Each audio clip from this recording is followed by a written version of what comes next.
చక్కగా మనతో నిజంగా అంటే మీరు ఇటువంటి దైవ సేవకులు కలిగినందుకు మీరు ధన్యులు.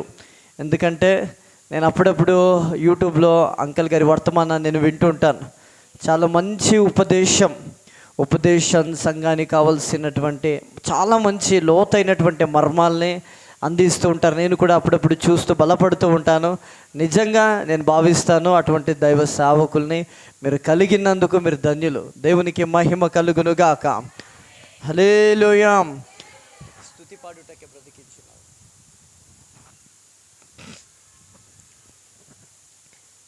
స్తుతి పాడుటకే బ్రతికించిన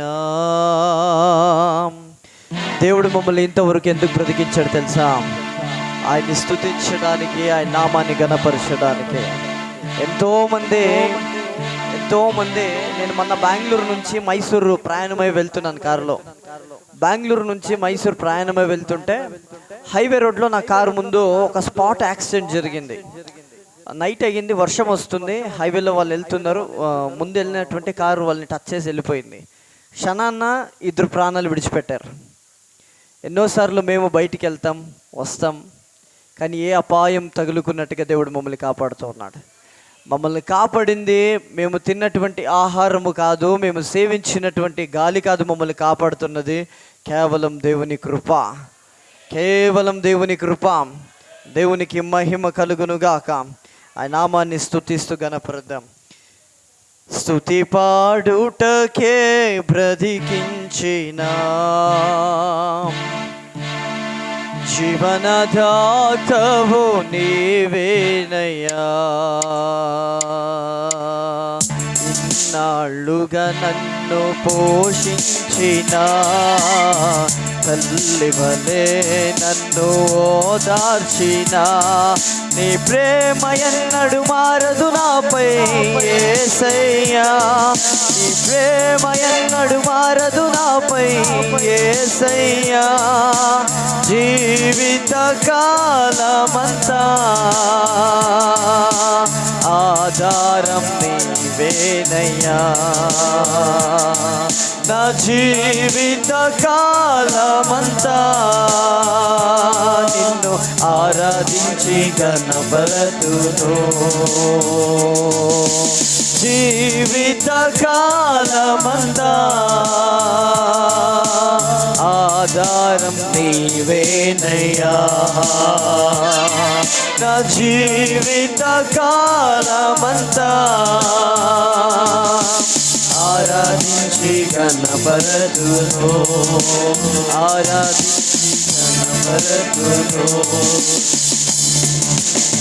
స్తుతి పాడుటకే బ్రతికించిన జీవనదాతవు నీవేనయ్యా. ఇన్నాళ్ళుగా నన్ను పోషించిన తల్లివలే నన్ను ఓదార్చిన నీ ప్రేమ ఎన్నడు మారదు యేసయ్యా. నీ ప్రేమ నాపై ఎన్నడు మారదు యేసయ్యా. జీవిత కాలమంతా ఆధారం నీవేనయ్యా. నా జీవిత కాలమంతా ఆరాధించి ఘనపరతును. నిన్ను ఆరాధించి ఘనపరతును. ప్రాణ భయమును తొలగించినావు, ప్రాకారములను స్థాపించినావు. ప్రాణ భయమును తొలగించినావు, ప్రాకారములను స్థాపించినావు. సర్వజనులలో నీ మహిమ వివరింప దీర్ఘాయువుతో నన్ను నింపినావు, సర్వజనులలో నీ మహిమ వివరింప దీర్ఘాయువుతో నన్ను నింపినావు. నీ కృపా బాహుల్యమే వీడని అనుబంధమై తలచిన ప్రతి క్షణమునా నూతన బలమిచ్చెను. నీ కృప బాహుల్యమే, నీ కృప బాహుల్యమే వీడని అనుబంధమై తలచిన ప్రతి క్షణమునా నూతన బలమిచ్చెను,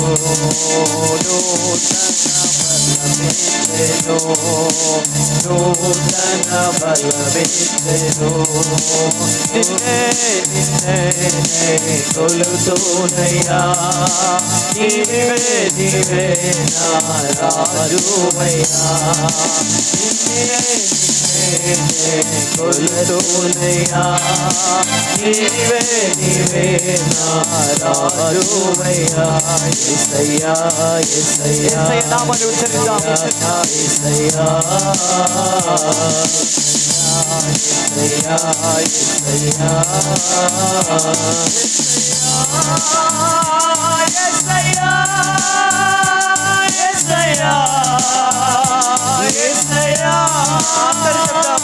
యేసయ్యా యేసయ్యా యేసయ్యా యేసయ్యా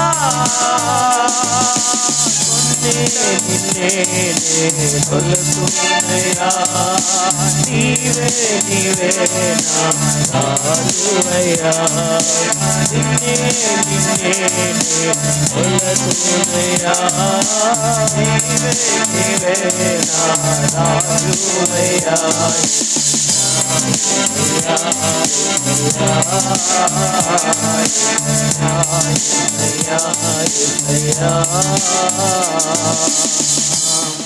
హల్లెలూయా.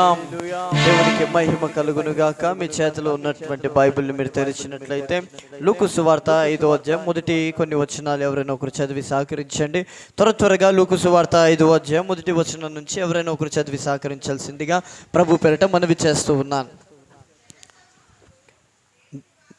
జన సమూహము దేవుని వాక్యం వినుచు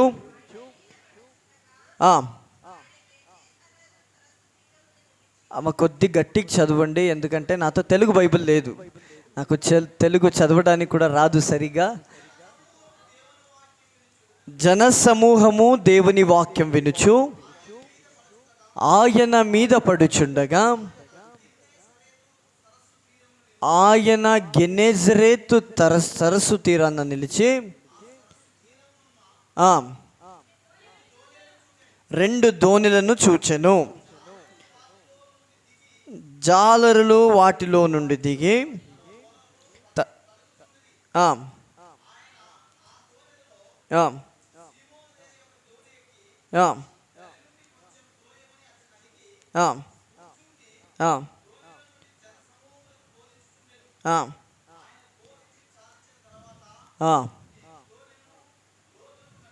నీ దోణెను లోతునకు నడిపించి చేపలు పట్టుటకు మీ వలలు వేయమని సీమోనుతో చెప్పగా, సీమయోను ఏలినవాడా, రాత్రి అంతయు ప్రయాసపడితిమి కానీ మాకేమీ దొరకలేదు అనేను. దేవునికి మహిమ కలుగునుగాక, దేవునికి స్తోత్రం కలుగునుగాక. ఇక్కడ చాలా చక్కటి అద్భుతమైనటువంటి మాటలు దేవుని లేఖనాల్లో మనం ధ్యానిస్తూ ఉన్నాం. ఈ మాటలు అప్పుడు చెప్పినట్టుగా చాలాసార్లు మీరు విని ఉంటారు, చాలాసార్లు ధ్యానించి ఉంటారు. కానీ మరొకసారి మనం ధ్యానించినప్పుడు నూతన కోణంలో దేవుడు మనతో మాట్లాడడానికి ప్రారంభిస్తాడు. ఇక్కడ చదవబడినటువంటి లేఖన భాగాన్ని అంతటిని గమనిస్తే యేసు ప్రభుల వారు సువార్త ప్రకటిస్తూ గెనెజరేత్ సముద్ర తీరానికి వెళ్ళడానికి ప్రారంభిస్తారు. అక్కడంతా సువార్త చేసి అక్కడంతా వాక్యము చెప్పి చాలించిన తర్వాత అక్కడున్నటువంటి కొంతమందిని దేవుడు చూస్తాడు. వారి దగ్గరికి వెళ్తాడు యేసు ప్రభు. వారు ఎవరు అంటే పేతురు, సిమియోనులు. వారు ఎవరండి? పేతురు, సిమియోనులు.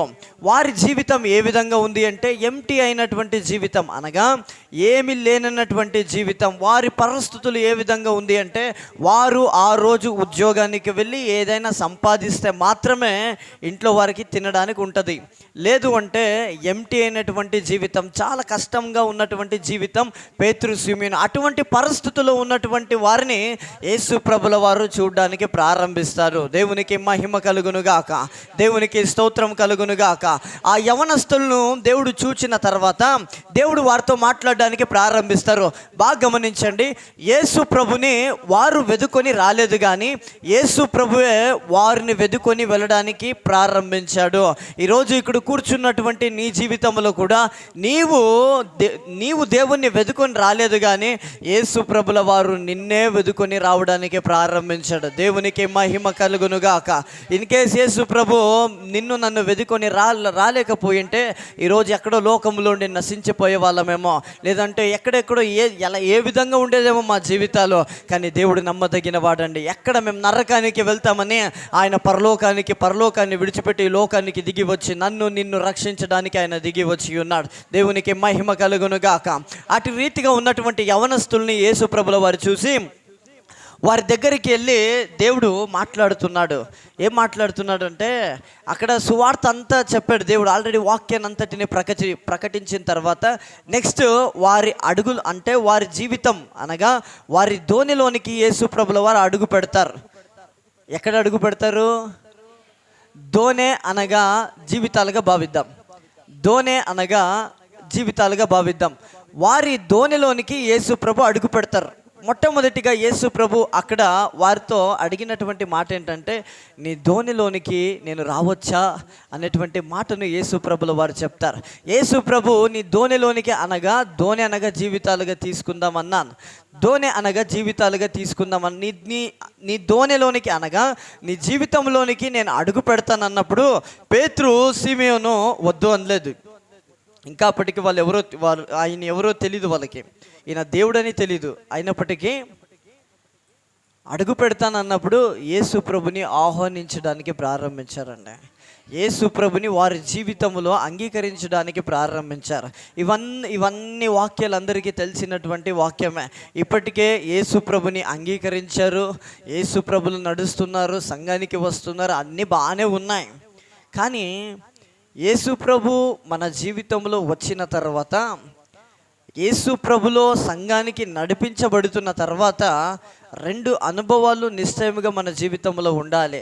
అవే అనుభవాలు అనగా పేతురు జీవితంలో జరిగినటువంటి కొన్ని సంఘటనలు మాత్రమే నేను మీ ముందు పంచుకొని ముగించడానికి ప్రయత్నిస్తాను.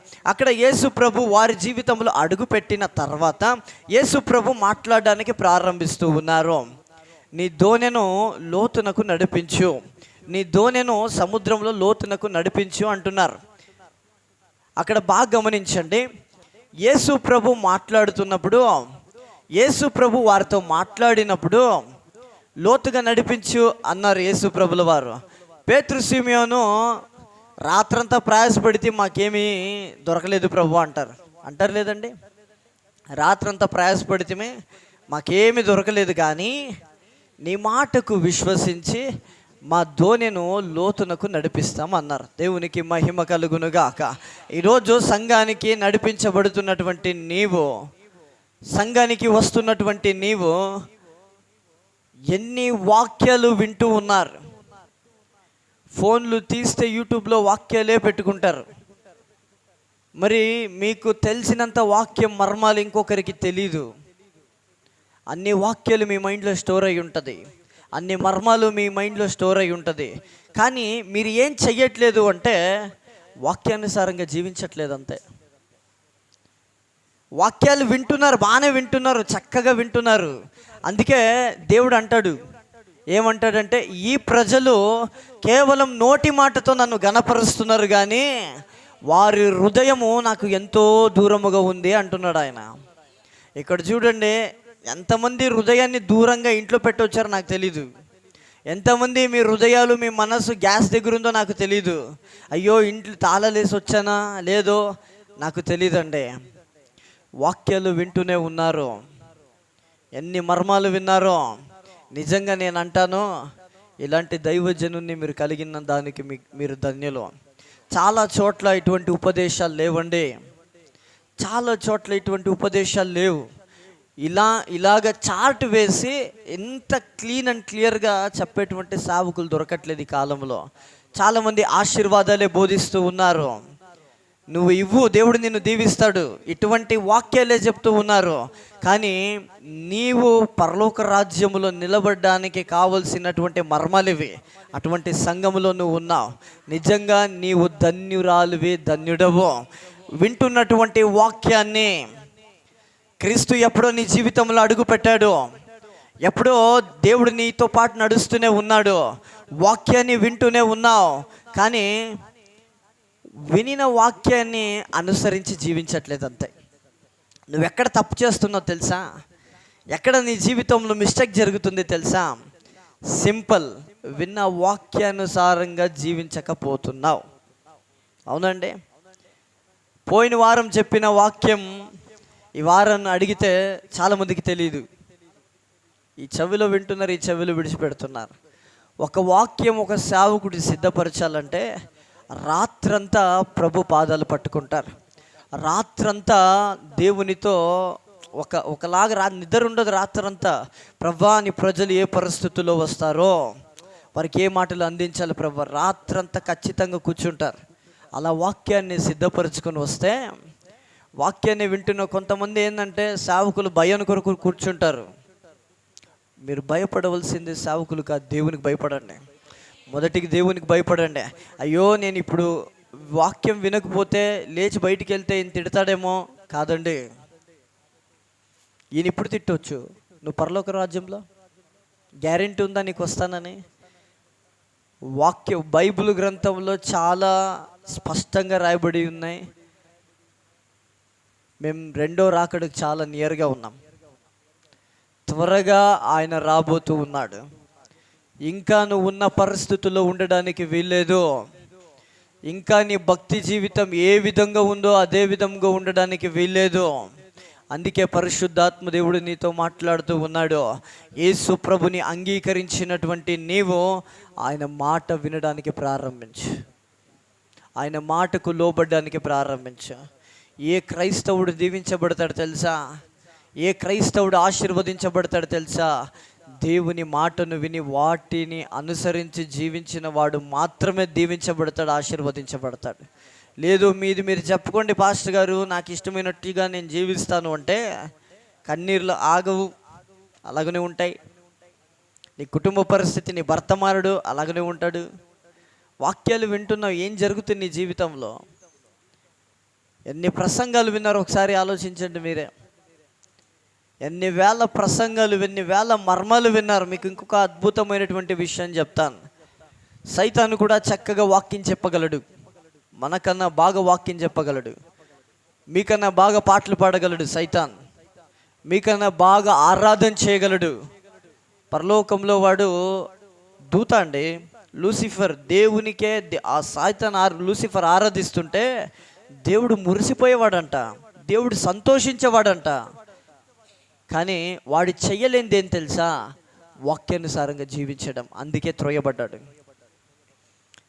నీవు నేను చేయగలిగినదే వాక్యానుసారంగా జీవిస్తామా లేదా? మనకన్నా బాగా పాటలు పాడతాడు సాతాను, మనకన్నా బాగా ఆరాధన చేస్తాడు, మనకన్నా బాగా యేసు ప్రభు దగ్గరికి వెళ్ళే వాక్యం చెప్పిన వాడు నీకు నాకు చెప్పలేడా? చెప్తాడు లేదండి. వాడు చేయలేనిదే వాక్యానుసారంగా జీవించేది.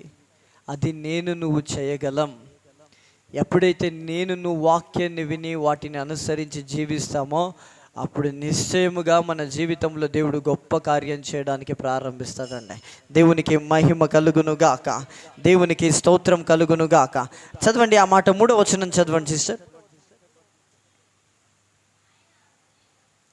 ఆయన, కొద్ది గట్టిగా చదవండి తెలుగులో, గట్టిగా. ఆయన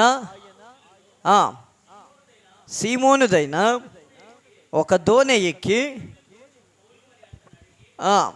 అక్కడ చూడండి దేవుడు అడుగుతున్నాడు, మాట్లాడుతున్నాడు దేవుడు. బాగా గమనించండి, దేవుడు మాట్లాడుతున్నాడు. కొంచెం దూరానికి త్రొయ్యమని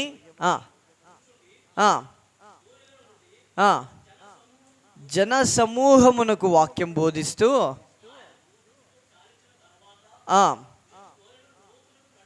నీ దోణెను లోతునకు నడిపించి చేపలు పట్టుటకు నీ వలలు వేయుడని సీమేనుతో చెప్పగా. చాలు. ఇప్పుడు మొదటిది యేసు ప్రభుల వారు అడుగు పెట్టారు, రెండవది యేసు ప్రభుల వారు మాట్లాడుతూ ఉన్నాడు, మూడవది నీ దోణెను లోతుగా నడిపించు అంటున్నాడు. దేవుడు లోతుగా నడిపించు అన్న తర్వాత పేతురు అంటున్నటువంటి మాట ఏంటంటే, రాత్రంతా ప్రయాసపడితే మాకేం దొరకలేదు. రాత్రంతా పేతురు ఎటువంటి వాడంటే, ఏ సముద్రములో ఏ స్థలానికి వెళ్తే చేపలు దొరుకుతాయి, ఎక్కడ వల వేస్తే ఎటువంటి చేపలు ఇక్కడే దొరుకుతాయి అని చెప్పేటువంటి ప్రొఫెషనలిస్ట్ ఫిషర్మ్యాన్ పేతురు. అంత ప్రొఫెషనలిస్ట్. ఇప్పుడు ఏదో బండలు వేసే వాళ్ళు అనుకోండి, ఏ బండ ఇక్కడికి సూట్ అవుతుందని ఆయన మాత్రం చెప్పగలడు, అవునా? గోడలు కట్టేవాళ్ళు ఎలా కడితే ఆయన మాత్రమే ఆ పని చేయగలడు. పెయింట్ పని చేసేవాడిని బండలు వేయమంటే వేయలేడు, అవునా? పేతురు కూడా చేపలు పట్టే విషయంలో చాలా ప్రొఫెషనలిస్ట్ అంట పేతురు. కానీ దేవుడు మాట్లాడినప్పుడు పేతురు అంటున్నాడు, రాత్రంతా ప్రయాసపడితే మాకేమీ దొరకలేదు, కానీ ఇప్పుడు నీ మాటకు విశ్వసించి దోణెను లోతుగా నడిపిస్తాము అన్నాడండి. అంతే. ఈరోజు మనం అర్థం చేసుకోవాల్సినటువంటి విషయం ఏంటంటే, దేవుడు మన జీవితంలో అడుగుపెట్టి వాక్యాన్ని విన్న తర్వాత ఈ భక్తి జీవితాన్ని లోతుగా నడిపించడానికి ప్రారంభించాలి. లోతైనటువంటి అనుభవాలు అనగా నీ పరిశుద్ధతలో, నీ ప్రార్థన జీవితంలో, నీ వాక్య జీవితంలో ఎప్పుడైతే లోతైనటువంటి అనుభవంలో నీవు ఉంటావో అప్పుడు మాత్రమే దేవుడు నీ పట్ల కార్యం చేయడానికి ప్రారంభిస్తాడు. నువ్వు పైన భక్తి చేస్తుంటే ప్రయోజనం లేదు. ఆదివారం వచ్చాను వెళ్ళాను అంటే ప్రయోజనం లేదు. ఇంకొక అద్భుతమైనటువంటి మాట చెప్తాను వినండి. దేవునికి ప్రార్థన చేసే వాళ్ళు అనేకులు ఉన్నారు, ఆరాధన చేసే వాళ్ళు అనేకులు ఉన్నారు, వాక్యం చెప్పే వాళ్ళు అనేకులు ఉన్నారు. కానీ దేవునికి అందులో కావలసిన వాళ్ళు నమ్మకమైన వాళ్ళండి. ఎవరైతే నమ్మకముగా ఆయన మాట విని వాక్యానుసారంగా జీవిస్తారో వారి పట్ల మాత్రమే దేవుడు కార్యం చేస్తాడు.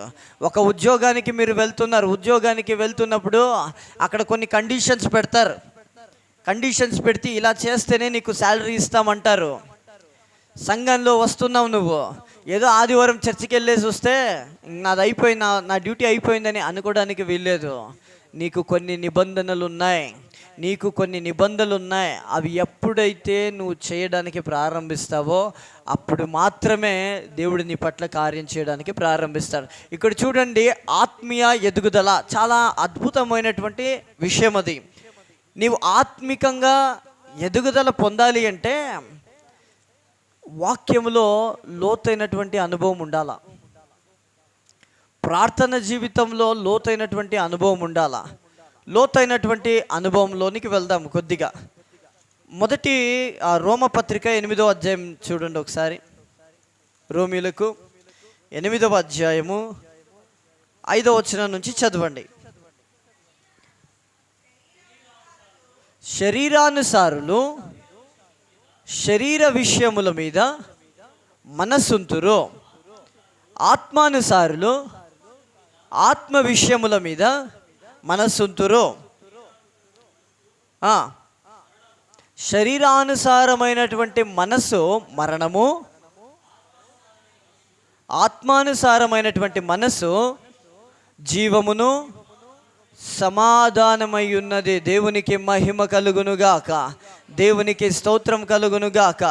లోతైనటువంటి అనుభవాల్లో నువ్వు ఉండాలి అంటే, లోతైనటువంటి అనుభవంలో నువ్వు ఎలా నడిపించబడాలి అంటే, మొట్టమొదటిగా నీకు ఉండవలసిందే పరిశుద్ధత.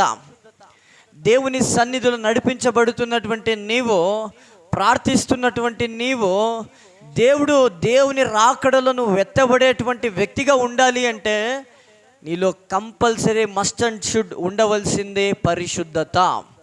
ఆయన పరిశుద్ధుడు గనుక మీరు కూడా పరిశుద్ధులై ఉండుడి అన్నాడు. ఆయన అన్నాడు లేదండి? ఆయన పరిశుద్ధుడు గనుక మీరు కూడా పరిశుద్ధులై ఉండుడి. పరిశుద్ధత లేకున్నట్టుగా ఎవరు ఆయన్ని చూడలేరు. ఎన్ని వాక్యాలు చూడండి, నిజంగా చాలా అద్భుతమైనటువంటి మర్మాలు ఇవి. వాక్యము కాదు కానీ మర్మాలు, వాక్యములో మరలా లోతుగా వెళ్ళేవే మర్మాలు. ఆత్మీయ ఎదుగుదల. వింటున్నావు, వాక్యాన్ని వింటున్నావు, విన్న వాక్యం ఎక్కడ విడిచిపెడుతున్నావు? చదవండి యెరెమీయా గ్రంథం, యెరెమీయా గ్రంథం 25వ అధ్యాయము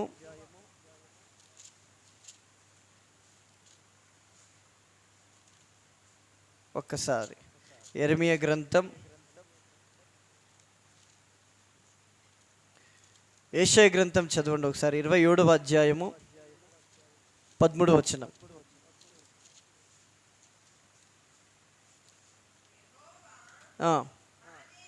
ఆ 29:13. ప్రభు ఇలాగు సెలవిచ్చును, ఈ ప్రజలు నోటి మాటతో నన్ను ఘనపరుస్తున్నారు కానీ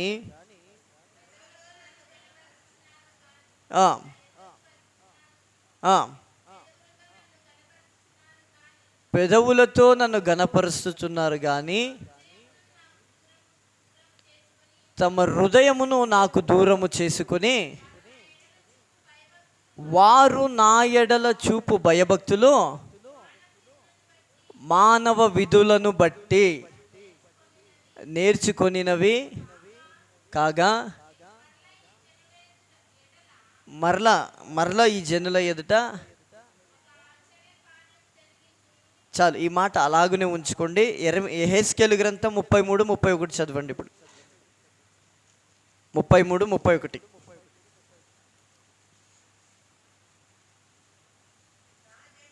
నా జనులు రాదగిన విధముగా వారు నీ యొద్దకు వచ్చి, చూడండి, రాదగిన విధముగా నీ యొద్దకు వచ్చి, అందరూ దేవుని సన్నిధికి వస్తున్నారు.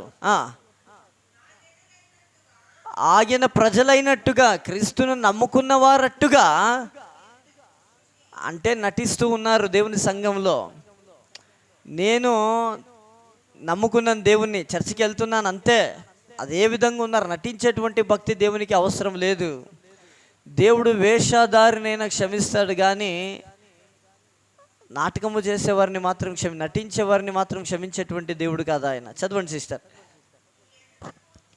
నీ ఎదుట కూర్చుండే, అందరూ కూర్చుంటారు దేవుని ఎదుట. నీ మాటలు విందురు కానీ అందరూ వింటున్నారు దేవుని మాటలు. ఇక్కడ కూర్చున్న వారందరూ దేవుని మాటలు వింటున్నారు, వాటిని అనుసరించి ప్రవర్తింపరు. వారి నోటితో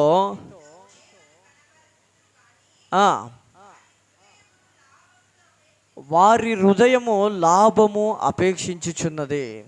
చూడండి ఎంత అద్భుతమైనటువంటి మాటలు కదా. ఈ 5 రోజుల ప్రార్థనలో పాస్టర్ గారు పిలిచారు, నేను వెళ్ళకపోతే నన్ను తిడతారు అనే విధంగా నువ్వు వచ్చి కూర్చుంటే ప్రయోజనం లేదు.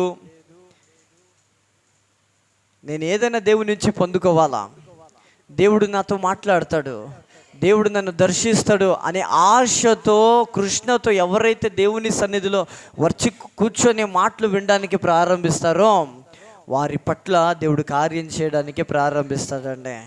ఈరోజు చూడండి, చాలా చక్కటి అద్భుతమైనటువంటి మాటలు ఇవి. జనాలు వస్తారంట, వింటారంట, కానీ చెయ్యరు. వాక్యాలు వింటూనే ఉన్నారు కానీ అనుసరించి నడవరు. ఈ ఉపవాస కూడికలు, ఈ కూడికలు 5 రోజు కూడికలు నువ్వు వినడానికి మాత్రం కాదు, వాటిని అనుసరించడానికండి. వాటిని అనుసరించడానికే. నీ భక్తి అభివృద్ధి చెందాలి, నీ ఆత్మీయ జీవిత అభివృద్ధి చెందాలి అంటే ఏదైతే వింటున్నావో అది ఇక్కడ విడిచిపెట్టుకోకున్నట్టుగా లోతుగా తీసుకో. నీ హృదయాన్ని కనెక్ట్ చేసుకో, నీ హృదయాన్ని కనెక్ట్ చేసుకో. ఆ మాటలు, ఆ వాక్యాలన్నీ అక్కడ చూడండి. అప్పుడే చదివాం, రోమపత్రికలో చదివాం. అక్కడ ఏముందంటే శరీరానిపైన మనసు పెట్టేవాళ్ళు మరణిస్తారంట, కానీ ఆత్మ విషయమై మనసు పెట్టేవాళ్ళు సమాధానము, జీవము. మనము ఈ లోకంలో క్రీస్తుని నమ్ముకోకున్నట్టుగా అలాగనే చనిపోతే నిశ్చయముగా నరకానికే వెళ్తాం. క్రీస్తుని తెలుసుకున్నటువంటి నీవు అనుసరించి జీవించకపోయినా నువ్వు వెళ్ళేదే లాస్ట్కి అగ్ని ఆరదు, పురుగు చావదు అనే ప్లేస్కే. వింటున్నటువంటి నీవు వాక్యానుసారంగా జీవించడానికి ఎప్పుడైతే ప్రారంభిస్తావో అప్పుడు నీకు సమాధానము కలుగుతుంది, జీవము కలుగుతుంది. ఎక్కడో ఏదో పెద్ద కష్టపడాల్సిన అవసరం లేదండి. కష్టముందా ఇందులో వాక్యాన్ని అనుసారంగా జీవించాలని? 500 ఇస్తారంటే ఉదయం నుంచి రాత్రి వరకు ఎంత కష్టపడి వస్తారు. పరలోకానికి వెళ్తారు, వాక్యానుసారంగా జీవించండి అంటే ఒక్కరు వినరు. మీ జీవితాలు మార్చుకోండి. కేవలం వింటుంటే చాలదు. నేను తెల్ల డ్రెస్ వేసుకున్నా చెప్పి నేను చేయకపోయినా డబల్ ఉంటుంది, నాకు చాలా డబల్ ఉంటుంది. మీరు ఏదైతే ఇతరులకు మీరు సాక్షిగా ఉండాలి. అందుకే దేవుడు ఒక వ్యక్తి విషయమై సాక్ష్యాన్ని ఇస్తాడు. ఏ వ్యక్తి విషయమై అంటే యోబు గురించి సాక్ష్యాన్ని ఇస్తాడు దేవుడు.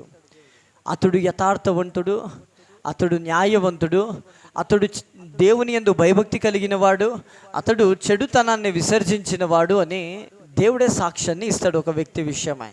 ఇన్ కేస్ ఈరోజు కనుక దేవుడు నా విషయమై సాక్ష్యం ఇస్తే ఏమని ఇస్తాడు? వీళ్ళు నాకు సంబంధించినటువంటి వ్యక్తులా, లేదా లోకానుసారమైనటువంటి సాతానుకు సంబంధించబడినటువంటి వ్యక్తులా అనేటువంటి మాట ఒకసారి ఆలోచించండి. కేవలం వినడానికి కాదు నువ్వు రావాల్సిందే, విన్న వాక్యానుసారంగా జీవించాలి. ఆ మాట ఇంకొకసారి చదవండి. యెహెజ్కేలు గ్రంథం 33:31. నా జనులు రాదగిన విధముగా వారు దేవుని సంఘానికి వస్తారు. దేవుని జనులైనట్టుగా ఇదిగో అందరూ కూర్చుంటారు దేవుని సన్నిధిలో. బాప్తిజం పొందుకొని అంత పొందుకొని వాక్యం విని దేవుని సన్నిధిలో వచ్చి కూర్చుంటారు. కానీ మరలా బయటికి వెళ్తే వారిలాంటి నీచులు ఇంకొకరు ఉండరు లోకంలో. అంత భయంకరంగా జీవిస్తారండి దేవునికి సంఘానికి వచ్చేటువంటి ప్రజలు. ఈరోజు ఎందుకు పరిశుద్ధాత్మ దేవుడు ఈ మాటలన్నీ జ్ఞాపకం చేస్తున్నాడో నాకు తెలీదు. అటువంటి వారు ఎవరైనా ఉంటే ఈరోజు నీకు మంచి అవకాశం. ఈరోజు మంచి అవకాశం నీకు. నీ పాత జీవితాన్ని విడిచిపెట్టు. దేవునిలో వస్తున్నప్పటికీ, నువ్వు బాప్తిజం పొందుకున్నప్పటికీ ఈరోజు కనుక నీ జీవితాన్ని నువ్వు మార్చుకోగలిగితే, వాక్యానుసారంగా జీవించడానికి నువ్వు ప్రారంభించగలిగితే ఆటోమేటిక్గా దేవుడు కార్యం చేయడానికి ప్రారంభిస్తాడండి. చదవండి బ్రదర్, ఆ మాటని కంప్లీట్ చేయండి. నీ మాటలు విందురు కానీ వాటిని అనుసరించి ప్రవర్తింపరు. నోటితో ఎంతో ప్రేమ గణపరుస్తారు, కానీ వారి హృదయము లాభమును అపేక్షించుచున్నది. ఇక్కడ వచ్చిన వారందరూ చాలా విషయాలు కొరకు నాకు అది కావాలి, ఇది కావాలి, చాలా రకరకాల ఆలోచన చెప్పున ఏదో లాభాన్ని అపేక్షిస్తూ, ఏదైనా ఒక వ్యక్తితో ఏదో మాట్లాడుతున్నాము అంటే, లేదా ఏదో వ్యక్తితో మనం క్లోజ్గా ఉన్నాము అంటే ఏదో ఒక అపేక్ష ఉంటుంది. ఫర్ ఎగ్జాంపుల్ తల్లిదండ్రులు తీసుకోండి, పిల్లల్ని అంత చక్కగా సాకి పెద్దోళ్ళు చేస్తారు. ఎందుకు? వారికి ఏజ్ అయిన తర్వాత వీళ్ళు చూసుకుంటారని. అవునండి, వారికి ఏజ్ అయిన తర్వాత ఉద్యోగానికి చేయడానికి అవకాశం ఉండదు. మన పిల్లోళ్ళు మేము బాగా పెంచితే, నాకు వయసు అయిన తర్వాత, నాకు ఏజ్ అయిన తర్వాత వీరు నన్ను చూసుకుంటారు అనేటువంటి ఆలోచన తల్లిదండ్రులకు ఉంటుంది, అనే అపేక్ష తల్లిదండ్రులకు ఉంటుంది. దేవుని సంఘానికి వస్తున్నటువంటి నీకు ఎటువంటి అపేక్ష ఉండాలి అంటే, నేను ఇక్కడ కళ్ళు మూస్తే పరలోక రాజ్యంలో కళ్ళు తెరుస్తాననే అపేక్ష నీకు ఉండాలండి. నువ్వు శారీరక సంబంధమైనటువంటి వ్యక్తిగా సంఘానికి వస్తూ యేసు ప్రభుని అనుసరిస్తూ జీవిస్తూ శరీర సంబంధమైనటువంటి వారుగా నువ్వు నడుస్తుంటే, ఈరోజు మార్చుకొని జీవితాన్ని. ఎన్ని వాక్యాలు వింటూనే ఉన్నావు, ఈరోజు మార్చుకోని జీవితాన్ని. కంప్లీట్గా నీ హృదయాన్ని దేవునికి అప్పగించు. అప్పుడే చెప్పాను, దేవుడు ఎవరినైనా క్షమిస్తాడు. వేశ్యనైనా క్షమిస్తాడు కానీ వేషధారులను క్షమించేటువంటి దేవుడు కాదు ఆయన. ఇన్ కేస్ వేషాధారణతో కూడినటువంటి భక్తి నీదై ఉంటే, నాకు తెలియదు ఎవరు, ఇన్ కేస్ అటువంటి వారు ఉంటే, వేషధారణత అంటే చాలామంది నేను సంఘాల్లో వెళ్ళినప్పుడు గమనిస్తుంటాను, పాస్టర్ బాగా కళ్ళు మూసుకొని ప్రార్థన చేస్తుంటారు. ప్రార్థన చేస్తూ ఒక్కసారి కళ్ళు తెరిస్తే ప్రార్థన చేస్తున్నప్పుడు అప్పుడు చాలామందికి ఆత్మ దిగి వస్తుంది. ఆయన కళ్ళు తెరిస్తే అప్పుడు దిగి వస్తుంది చాలామందికి ఆత్మ. పాస్టర్ చూస్తున్నారని మాత్రమే ప్రార్థన చేసే వాళ్ళు కూడా ఉన్నారు. పాస్టర్ కొరకు భయముతో ప్రార్థన చేసే వాళ్ళు ఉన్నారు. దేవునికి భయపడండి, ఆటోమేటిక్గా దీవించబడతారు. ఇక్కడ యాక్టింగ్ చేస్తే ప్రయోజనం లేదు, మీరు పరలోక రాజ్యానికి వారసులు కారు. చక్కగా హృదయాన్ని దేవునికి సమర్పించి వాక్యానుసారముగా, విన్న వాక్యానుసారముగా జీవించడానికి ప్రారంభించినప్పుడు మాత్రమే దేవుడు నీ పట్ల కార్యం జరిగించడానికి ప్రారంభిస్తారు. అప్పుడే చదివాం, లూకా సువార్తలో చదివాం, పేతురు దేవుని మాట విన్నాడు, దేవుడు మాట్లాడాడు, నీ దోణెను లోతుగా నడిపించు అన్నాడు. పేతురు అన్నాడు తర్వాత, ప్రభువా రాత్రంతా ప్రయాసపడితే మాకేమి దొరకలేదు, ఇప్పుడు నీ మాటకు విశ్వసించి మా దోణెను అనగా మన జీవితాన్ని లోతుగా నడిపించడానికి ప్రారంభిస్తాము అని తీసుకెళ్ళాడు. తన దోణెను అనగా తన జీవితాన్నే తీసుకెళ్ళిపోయాడు. అక్కడ చూడండి, బాగా గమనించండి. ఇన్ కేస్ ఎన్నో సంవత్సరాల నుంచి నువ్వు వస్తూ సంఘానికి వస్తూ ప్రార్థన చేస్తూ అదే ఇంకా సిచ్యువేషన్ మారట్లేదు, ఇంకా నీ అనుభవాలు మారట్లేదు, లేదు నీ అందరూ అభివృద్ధి చెందుతున్నారు, నేను అభివృద్ధి చెందట్లేదు, గల కారణం ఏంటంటే విన్న వాక్యానుసారంగా నువ్వు జీవించట్లేదు.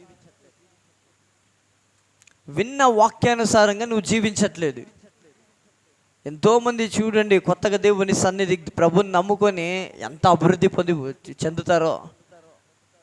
20 సంవత్సరాలు విశ్వాసులు ఉన్నారు, 15 సంవత్సరాలు విశ్వాసులు ఉన్నారు. ఇంకెందుకండి మనకిది? అభివృద్ధి వద్దా మీకు? ఒకటే ఆప్షన్, విన్న వాక్యానుసారంగా జీవించడం మాత్రమే. అది తప్పితే వేరే ఆప్షన్ ఏం లేదు. ఎగ్జామ్ రాసేటప్పుడు మల్టిపుల్ క్వశ్చన్స్ ఉంటుంది, అందులో 4లో ఏదో ఒకటానికి టిక్ వేయాలా. కొన్నిసార్లు అబౌట్ అని ఇస్తాడు, 2లో 1 అని ఇస్తాడు. అలా ఆప్షన్స్ ఉంటుంది నీకు. ఇక్కడ ఒకటే ఆప్షన్, వాక్యానుసారంగా జీవిస్తావా ఎత్తబడతావు, జీవించావా అగ్ని ఆరదు పురుగు చావదు. మీరు ఆలోచించండి, ఏ స్థలానికి వెళ్ళడానికి ఇష్టపడతారు. పరలోకంలో ఎలా ఉంటుందంటే బంగారు వీధులు. ఇన్ కేస్ ఇక్కడ నీకేమి లేకపోయి ఉండొచ్చు, వాక్యానుసారంగా చక్కగా జీవిస్తూ ఉండొచ్చు, ఇక్కడ ఏమి లేకపోయి ఉండొచ్చు, కానీ నీ సంపాదన అంతా ఎక్కడ ఉంటుంది అంటే అక్కడ ఉంటుంది. అవునా? ఇక్కడ నువ్వు ఏదైతే భక్తిలో సంపాదించుకుంటావో కృపను దాచిపెట్టుకోవాలంట. మనం కృపను దాచిపెట్టుకోవాలంట. బ్యాంకులో ఇప్పుడు కష్టపడినటువంటి డబ్బులన్నీ మీరు ఎక్కడ పెడతారు? ఎక్కడ సేవింగ్స్ చేస్తారు? బ్యాంకులో సేవింగ్స్ చేస్తారు. ఎందుకొరకు? మన కష్టం వచ్చినప్పుడు, అవసరం ఉన్నప్పుడు అవన్నీ విత్డ్రా చేసుకోవడానికి, అవన్నీ అప్పుడు యూజ్ చేసుకోవడానికి. ప్రార్థన చేసి చేసి చేసి కృపను మనం దాచిపెట్టాలట. ఆ కృప ఎప్పుడు నీకు యూజ్ అవుతుందంటే నీకు శ్రమలు వచ్చినప్పుడు ఆ కృప అంతా నీకు యూజ్ అవుతూనే ఉంటుందండి. ఆ కృప అంతా నీకు యూజ్ అవుతూనే ఉంటుంది. వాక్యపు అనుభవాలు, లోతైనటువంటి అనుభవాలు లేకున్నట్టుగా అన్నిలో ఒక మాట చెప్తారు. ఏం చెప్తారంటే కష్టం వచ్చినప్పుడు డాష్ డాష్ అంటారు. అలా ఉండకూడదు. నువ్వు ఏదైనా నీకు సమస్యలు కలిగినప్పుడు లేదా ఇబ్బందులు కలిగినప్పుడు మాత్రమే దేవాదేవ స్తోత్రం స్తోత్రం స్తోత్రం కాదు భక్తే. ఈరోజు ఏ విధంగా ఉన్నావో రాత్రిని ఇంటికి వెళ్ళిన తర్వాత అదే భక్తి నీకు ఉండాలి. ఇప్పుడు ఎంత చక్కగా ప్రార్థనలో కూర్చున్నావో ఇంట్లో కుటుంబ ప్రార్థన అన్నప్పుడు కూడా అదే విధముగా నువ్వు ప్రార్థన కూర్చోవాలి. నువ్వు చేసుకో, నేను తర్వాత చేసుకుంటా. ఇదే జరుగుతుంది మన కుటుంబాల్లో. నువ్వు చేసుకో, తర్వాత నేను చేసుకుంటా. ఇక్కడైతే పాస్టర్ ఉంటారు, ఆయన తిడతారు మళ్ళా, లేదంటే నా పెళ్ళిళ్ళు చేయరేమో ఆయన, లేదంటే చచ్చిపోతే ఇంట్లో ఎవరైనా చనిపోతే సమాధి కార్యక్రమానికి రారేమో, ఎవరు పాస్టర్ లేకపోతే కష్టం కదా అనేటువంటి స్వలాభానికి కూడా వచ్చేవాళ్ళు ఉన్నారు ఈ కాలంలో. పెళ్ళిళ్ళు కొరకు సంఘానికి వచ్చేవాళ్ళు కూడా ఉన్నారు. అది దేవునికి అవసరం లేదండి. అది దేవునికి అవసరం లేదు. దేవునికి ఎవరు అవసరం అంటే, దేవుని మాట ఎవరైతే విని వాటిని అనుసరిస్తారో వారు మాత్రమే దేవునికి అవసరం. కేవలం విని వెళ్ళిపోయే వాళ్ళు అవసరం లేదు. ఒకే మాటలు చెప్పాలంటే, నేను వింటాను చెయ్యను అంటే దేవునికి వాళ్ళు అవసరం లేదు. సౌలు జీవితంలో గమనిస్తే, సౌలు దురాత్మ తెచ్చుకుంటాడు. ఎందుకు తెలుసా? దేవుడు ఒక మాట చెప్తే ఆ మాటని కంప్లీట్ చేయకున్నట్టుగా ఆఫ్ చేస్తాడు. అమలేఖ్యులందరినీ నాశనము చేసి రాని దేవుడు చెప్తే సౌలు ఏం చేస్తాడంటే, అన్ని నాశనము చేయక తనకి ఇష్టమైన వాటన్నిటిని దేవునికి అర్పించడానికి కొరకు తీసుకొస్తాడు. కానీ దేవుడు అన్నటువంటి మాట ఏం తెలుసా? సౌలును రాజుగా నియమించిన దానికి నేను పశ్చాత్తాపడి తిని అన్నాడు దేవుడు. ఇన్ కేస్ నిన్ను దేవుడు నియమించిన దానికి పశ్చాత్తాపడుతున్నాడేమో గల కారణం నువ్వు ఆయన మాట వినట్లేదు. నిన్ను నియమించిన దానికి ఆయన పశ్చాత్తాపడాలా? వీళ్ళు నా హృదయానుసారులు అనాలండి. చెప్పండి, మాట్లాడాలి, అందరూ మాట్లాడాలా? వీళ్ళు నా హృదయానుసారులు అనాలా? నిన్ను నియమించిన దానికి దేవుడు పశ్చాత్తాపడాలా? దేవుడు ఒక ప్రాంత నిమిత్తమై మాట్లాడతారు. అయ్యో కొరోజీనా, అయ్యో బెత్సహీదా, మీ మధ్యలో జరిగించినటువంటి కార్యాన్ని తూర్పు సీదయోను పట్టణాల్లో నేను చేసి ఉంటే వారు గోనె పట్టు తట్టుకుని ఆ వైపు తిరిగేవాళ్ళు అని. అంటే ఎందుకు ఆ మాటలు మాట్లాడుతున్నారు అంటే, బెత్సహీదా ఆ ప్రాంతంలో దేవుడు ఎన్నో మిరాకిల్స్ చేశారు, ఎన్నో అద్భుతాలు చేశారు. కానీ ఆ ప్రజలంట ఎన్ని అద్భుతాలు చేసినా, దేవుడు ఎన్నిసార్లు మాట్లాడినా వారికి నచ్చినట్టుగా జీవిస్తూ, అప్పుడే వాక్యం చదువుకున్నాము కదా, రాదగినముగా వస్తారు, మాట వినరు, చూస్తారు, మాట వినరు. యాక్టింగ్ చేసేటువంటి భక్తులు వాళ్ళు దేవునికి అవసరం లేదు. అందుకే పుట్టికతో గుడ్డివాడు అంటే బై బార్న్ గుడ్డివాడిని దేవుడు ఒక ప్రాంతం నుంచి బయటికి చేయి పట్టుకొని బయటికి తీసుకొచ్చి స్వస్థపరుస్తాడు. అవునా? ఎందుకు బయటికి ఎందుకు తీసుకురావాలి దేవుడు? అక్కడ ఎన్నో చేశాను నేను, వారు నా వైపు తిరగట్లేదు. అందుకే నీ పట్ల చేసిన కార్యాన్ని దేవుడు ఇంతవరకు మీ అందరి పట్ల ఏమేమైతే దేవుడు చేశాడో అవి అన్నిలకు చేసింటే చర్చ నిండిపోయేది. అవునా? వాళ్ళు నమ్మకంగా వచ్చి కూర్చునేవారండి. పొందుకున్నటువంటి మీరు ఏముందిలే వచ్చే వారం చేసుకుందాం, మళ్ళా చేసుకుందాంలే, మళ్ళా వచ్చే వారం చేసుకుందాం.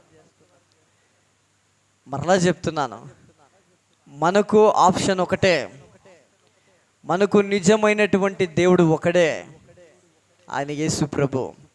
కానీ ఆయనకు ఆప్షన్స్ చాలా ఉన్నాయి. దేవునికి ఆప్షన్స్ చాలా ఉన్నాయి. దేవుడు నీకు మిరాకల్ చేశాడు, నువ్వు రక్షించబడలేదు, సరైన క్రమంలో లేదు అంటే, ఇప్పుడు చెట్టు ఉంది, చెట్టు మొత్తం ఎండిపోయింది, కొన్ని ఎండిపోయినటువంటి లీవ్స్ ఉంటాయి. తెలుగులో ఏమంటారు లీవ్స్కి? ఆకులు ఉంటాయి. ఆ ఆకుని ఏం చేస్తారు? ఎండిపోయినా అలాగనే ఉంచుతారు, ఆ చెట్టులో తీసేస్తారు. దేవుడు కూడా నువ్వు ఫలం ఇవ్వకపోతే తీసివేస్తాడు ఈజీగా. మనకు ఒకటే ఆప్షన్, నిజమైనటువంటి దేవుడు, ఆయన ఒకడే మనకు ఆప్షన్. కానీ ఆయనకు చాలా ఆప్షన్స్ ఉన్నాయి. నీ చేసిన కార్యాన్ని బయట రోడ్లో పోయేవానికి దేవుడు కనిపించి మాట్లాడి తీసుకురావచ్చు, ఆయన తీసుకురాగలడు కూడా. ఆయన ఇంకను నీతోనే ఎందుకు ఇంకను మాట్లాడుతున్నాడు అంటే, నీ పట్ల కార్యం జరిగించాలని, నీ ద్వారా అనేకుల్ని ఆయన ఎదుట నిలబెట్టుకోవాలని. వాక్యాన్ని వింటున్నటువంటి నీవు ఇప్పటి నుంచైనా ఇంతవరకు జరిగింది చాలు, ఇంతవరకు ఏం జరిగిందో అది అవసరం లేదు, ఇంతవరకు వాక్యాన్ని విని వాటిని అనుసరించి జీవించలేకపోయావేమో, ఇప్పుడు దేవుడు నీతో మాట్లాడుతున్నాడు. ఆయన మాట విను, ఆయన మాటకు లోబడు. నీ భక్తి జీవితంలో లోతైనటువంటి అనుభవంలో నడవడానికి ప్రారంభించు. పేతురు జీవితంలో జరిగినటువంటి సంఘటన అదే. దేవుని మాట విన్నాడు. సముద్రంలో తన జీవితాన్ని, ధోని అనగా జీవితం, తన జీవితాన్నే తీసుకెళ్ళాడు. తన జీవితాన్నే తీసుకెళ్ళిన తర్వాత జస్ట్ వలలు వేసాడు అంతే, వలాలు విసిరాడు అంతే. వాడు ఏం కష్టపడట్లేదు అక్కడ. పేతురు ఎక్కువ కష్టపడట్లేదు, ఆటోమేటిక్గా అవే వచ్చి పేతురు వలలు పడుతున్నాయంట. ఈరోజు దేవునిలో చక్కగా వాక్యానుసారమైనటువంటి జీవితం నీది అయి ఉంటే, ప్రభువా నన్ను దీవించు, ఆశీర్వదించు, రాత్రింబగలు ప్రార్థన చేసే అవసరం లేదు నీకు ఆశీర్వాదాల కొరకు. ఆ పాస్టర్ వచ్చారంట, ఆయనతో ప్రార్థన చేయించుకుంటే బాగవుతుందంట. నీకు విశ్వాసం లేదా? నీలో భక్తి లేదా? వాక్యానుసారమైనటువంటి జీవితం నీకు లేదా? నీలో విశ్వాసం లేకున్నట్టుగా ఎంత పెద్ద దైవజనుడి దగ్గరికి వెళ్ళి తల వంచి ప్రార్థన చేసినా ఆయనకున్న అభిషేకాన్ని బట్టి ఆ క్షణానికి నీకు విడుదల కలగొచ్చు. మరలా బలహీనత నిన్ను వెంటాడుతుంది. తర్వాత ఎక్కడికి వెళ్తావు? ఆ సేవకుని వెతుకొని వెళ్తావా? దేవుడు నీకు ఎప్పుడు అవైలబుల్గా ఉన్నాడు, ఎప్పుడు ఆయన నీకు అవైలబిలిటీగానే ఉన్నాడు. ఆయన దగ్గరికి గనక నువ్వు రాగలిగితే, భక్తి జీవితంలో లోతైనటువంటి అనుభవంలో నువ్వు ఉండగలిగితే, నీ చరిత్రనే మార్చగలిగినటువంటి దేవుడు ఆయన. నీ చరిత్రనే మార్చగలిగినటువంటి దేవుడు ఆయన. పేతురు ఎవరికి తెలియదండి బైబిల్లో? అందరికీ తెలుసు. పేతురు ఏదైనా పెద్ద చదువులు చదువుకున్నాడా? ఏమీ లేదు. దేవుని మాటను విన్నాడు, అద్భుతాన్ని పొందుకున్న తర్వాత, చూసిన తర్వాత సమస్తాన్ని విడిచిపెట్టి సింపుల్గా ఆయన వెంట వెళ్ళిపోయాడు అంతే. పేతురు ఒక్కసారి మాట్లాడుతుంటే 3000 నుంచి 5000 మంది బ్యాప్టిజం పొందుకుంటున్నారంట. అటు రీతిగా దేవుడు కార్యం చేశాడండి. నీ జీవితంలో దేవుడు కార్యం చేయాలన్నా ఒకే ఒక చిన్న మాట, వాక్యాన్ని వింటున్నటువంటి నీవు వాక్యానుసారంగా జీవించడానికి ప్రారంభించు. ఆటోమేటిక్గా నిన్ను వెలుగులో నడిపించడానికి దేవుడు ప్రారంభిస్తాడు. దేవునికి మహిమ కలుగునుగాక, దేవునికి స్తోత్రం కలుగునుగాక, దేవునికే మహిమ కలుగునుగాక. ఈరోజు ఒక్కటి చేయండి అంతే. ఆ మాట మరలా నేను చదివిస్తాను. ఆ మాట మరలా చదవండి సిస్టర్. యెహెజ్కేలు గ్రంథం అదే మాట చదవండి. ఎవరికో చాలా అవసరం ఉంది ఇక్కడ. అది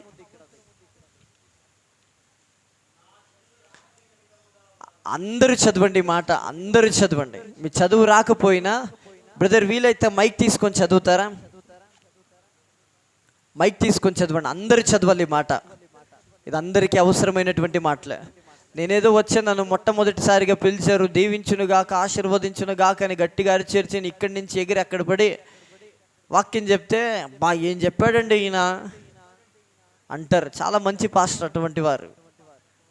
వాక్యానుసారంగా జీవించు అంటే ఇంకొకసారి పిలవకండి అని అంటారు. చదవండి బ్రదర్. నా జనులు, అందరూ చదవాలా? నా జనులు రాదగిన విధముగా, అందరూ చెప్పాలా? నా జనులు రాదగిన విధముగా వారు నీ యొద్దకు వచ్చి నా జనులైనట్టుగా నీ ఎదుట కూర్చుండి నీ మాటలు విందురు గాని వాటిని అనుసరించి ప్రవర్తింపరు. బ్రదర్ కొద్దిగా నిదానంగా చదవండి, వాళ్ళు కూడా రిపీట్ చేయాలా. నీ మాటలు విందురు గాని వాటిని అనుసరించి ప్రవర్తింపరు. వారు నీ నోటితో ఎంతో ప్రేమ కనపరచురు గాని వారి హృదయము లాభమును అపేక్షించుచున్నది. ఆమేన్, ఆమేన్, హల్లెలూయా. ఈ మాట మీ మైండ్లో ఉండిపోవాలి ఎప్పుడు. మీ లాభం ఏమై ఉండాలి అంటే పరలోక రాజ్యం. అక్కడికి వెళ్ళాలి నేను అనేటువంటి ఆశ మీద అయి ఉండాలి. ఇక్కడ మీరు ఎంత సంపాదించుకుని క్రీస్తు మీలో లేదు అంటే, బాప్టిజం తీసుకున్నప్పటికీ చాలామంది జీవితంలో దేవునికి దూరం అయి ఉన్న వాళ్ళు ఉన్నారు. అటువంటి వారు పరలోక రాజ్యానికి చేరారండి. అందుకే ఇంకొక మాట ఉంటుంది, ప్రభువా ప్రభు అనే వాళ్ళు పరలోక రాజ్యానికి చేరారంట. మళ్ళీ చూస్తే చాలా చక్కగా వాళ్ళంటి భక్తి ఇంకొకరు భక్తి ఇంత ప్రార్థన చేయరేమో అనేటువంటి విధముగా ఉంటారు. కానీ వారి బ్యాక్ ఒకసారి వారి వెనుక ఎవరు లేకున్నప్పుడు వారిని చూస్తే దండం పెడతాం నాయన అంటారు. అంత ఘోరమైనటువంటి జీవితాన్ని జీవిస్తూ ఉంటారు. దేవునికి యాక్టర్స్ అవసరం లేదు. భక్తి విషయంలో యాక్టింగ్ చేసే వాళ్ళు దేవునికి అస్సలు అవసరం లేదు. కావాలంటే యాక్టర్స్నే తన సన్నిధిలో కూర్చోపెట్టుకుంటాడు ఆయన. నేను కూడా ఒకానొకప్పుడు యాక్టరే, సినిమాలో పనిచేసిన వాన్నే. 2 సీరియల్లో నేను యాక్టింగ్ చేశాను. పెద్ద పెద్ద హీరోలకి నా దృష్టిలో వారు హీరోలు కాదు, లోకపు దృష్టిలో హీరోలు అంతే. వారికి నా చేతుల ద్వారా జీతాలు ఇచ్చాను నేను. నన్ను దేవుడు కూర్చోపెట్టుకున్నాను. ఎవరైనా పరిశుద్ధాత్మ వచ్చి ఆనందిస్తే నేను వారి ఎదుట పోయి నిలబడి ఎక్కరించే వాళ్ళని వాళ్ళు ఎలా చేస్తారో అలా చేసేవాడిని. ఇప్పుడు దేవుడు నన్నే తీసుకొచ్చి నిలబెట్టాడంటే దేవునికి యాక్టర్స్ అవసరం లేదు, నటన చేసే వాళ్ళు దేవునికి అవసరం లేదు. ఎవరైతే విన్న వాక్యానుసారంగా జీవిస్తారో, పెద్దోళ్ళైనా చిన్నోళ్ళైనా ఎవరైనా అందరికీ ఒకటే. ఎవరైతే జీవిస్తారో వారి జీవితంలో మాత్రమే దేవుడు కార్యం చేయడానికి ప్రారంభిస్తారు. దేవునికి మహిమ కలుగునుగాక. ఎంతమంది జీవితంలో, ఇంకొక మాట అది నేను కంప్లీట్ చేయలే. పేతురు వలలు విసిరాడు, చేపలు వచ్చి పడ్డాయి. చేపలు అనగా ఆశీర్వాదాలు. చెప్పండి, చేపలు అనగా ఆశీర్వాదాలు. వలలు వేశాడు, పేతురును చూసి పడట్లేదు అవి. జస్ట్ వలలు వేసాడు అంతే. కష్టపడాల్సి వస్తుంది. చాలామంది దేన్ని గాలం వేసి దాన్ని లాగాల చాలా కష్టపడాల్సి వస్తుంది. కానీ వారు కష్టపడట్లేదు. అక్కడ వలలు వేశారు, వలలు పిగిలిపోయేచున్నట్టుగా దేవుడు కార్యం చేస్తూ ఉన్నాడండి. ఎందుకు తెలుసా? దేవుని మాటకు లోబడ్డారు వాళ్ళు. లోతైనటువంటి దేవుడు చెప్పాడు, లోతుగా నీ జీవితాన్ని నడిపించన్నాడు. చెప్పిన వెంటనే ఇంకొక మాట మాట్లాడలేదు. సరే దేవుడు వెళ్తామని వెళ్ళిపోయారు అంతే. ఎన్ని సంవత్సరాలు ఎన్ని వాక్యాలు విన్నారో మీరు. ఈరోజు మారాలా? ఈరోజు మీ భక్తి శైలి మారాలా? ఇంకా లోతుగా వెళ్ళండి. ఇక్కడికి వచ్చినప్పుడు మాత్రమే కాదు ప్రార్థన, కూర్చున్న నించున్న ఎప్పుడు స్తోత్రాలు నీ నోట ఉండాలి. ఎప్పుడు నీ నోట ఆగిన స్తుతి పదాలు ఉండాలి. అప్పుడు చూడండి మీ జీవితం, మీ కుటుంబం ఎందుకు మారదు. అక్కడ సండే స్కూల్లో మాటలో చెప్పాలంటే చేపలు పేతురుతో మాట్లాడుతున్నాయంట. పేతురు అడిగాడు చేపలకి, వస్తే చేపల్లారా, నిన్న నేను ఇక్కడే వచ్చి వలలు వేశాను కదా, నిన్న ఎక్కడికి వెళ్ళారు మీరు అని పేతురు చేపలతో మాట్లాడితే చేపలు ఆన్సర్ ఇస్తున్నాయి. ఏం పేతురు, నీకు మాత్రమే గూగుల్ మీటింగ్లు ఉంటాయా? నీకు మాత్రమే కాన్ఫరెన్స్ ప్రేయర్లు ఉంటాయా? నీకు మాత్రమే జూమ్లో ప్రేయర్లు ఉంటాయా? మాకుండువా అన్నవంట. ఎందుకు అంటే రేపు నీ ధోనిలో యేసు ప్రభు అడుగు పెట్టబోతూ ఉన్నాడు. ఎవరు ఫస్ట్ నీ ధోనిలో దుముకుదామా అని చేపలు డిస్కస్ చేస్తున్నాయంట. ఆశీర్వాదాలు డిస్కస్ చేస్తున్నాయి. ఎవరు ఫస్ట్ నీ జీవితంలో అడుగు పెడతామని. ఎవరి జీవితంలో అది జరుగుతుందంటే వాక్యానుసారంగా జీవించిన వారి జీవితంలో మాత్రమే. నీ పరిశుద్ధతను కాపాడుకో. స్థిరమైనటువంటి వాక్యం వింటున్నా వాటిని అనుసరించి జీవించు.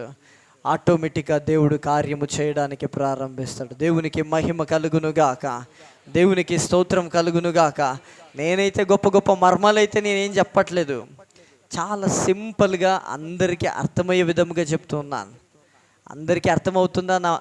నా భాష మాటలు అందరికీ అర్థమవుతుందా? ఉదయం విన్నటువంటి వాక్యం ఏంటి? ఉదయం ఏం వాక్యం విన్నాం? హన్న గురించి. హన్న ఏం చేసింది? గట్టిగా చెప్పాలా? మీరు ఈ చెవిలో విని ఈ చెవిలో విడిచిపెట్టే ఏం ప్రయోజనం చెప్పండి? ఆశీర్వాదం వచ్చింది. ఎలా వచ్చింది? తన ఆత్మను దేవుని సన్నిధిలో కుమ్మరించినప్పుడు దేవుడు తనను దీవించాడు. ఇప్పుడు ఏం చేయాలా?